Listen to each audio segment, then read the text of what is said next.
the neighbor who watched. When I moved into the small house, I thought the elderly woman next door was just friendly.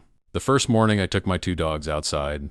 As soon as I stepped onto the porch, her front door opened. She walked out with her dog and sat down in a chair across the street. Watching? At first I didn't think much of it, but it happened every single day. If I took my dogs out at 7 a.m., she appeared. If I took them out at noon, she appeared. Even if I let them out late at night, her porch light would click on and she'd come outside. Sometimes she'd make little comments.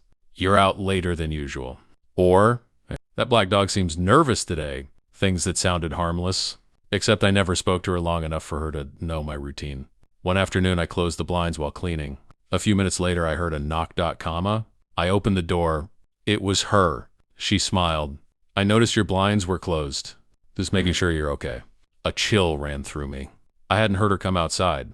The next few weeks got worse. Whenever I looked out my window, she was sitting on her porch. Watching, not reading, not on her phone, just staring toward my house. One night around midnight, my dog suddenly started growling at the front window. I looked outside.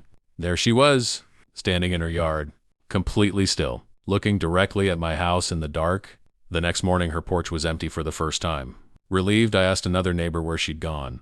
The neighbor looked confused, then said, "You mean Mrs. Harper?" I nodded. He frowned. "She passed away last winter." I laughed nervously. "That's impossible. I see her every day." The neighbor slowly pointed toward the house next door. The windows were covered in dust. The mailbox was overflowing, and a large lock hung on the front door. The house had been empty for months. That night I looked out my window one last time.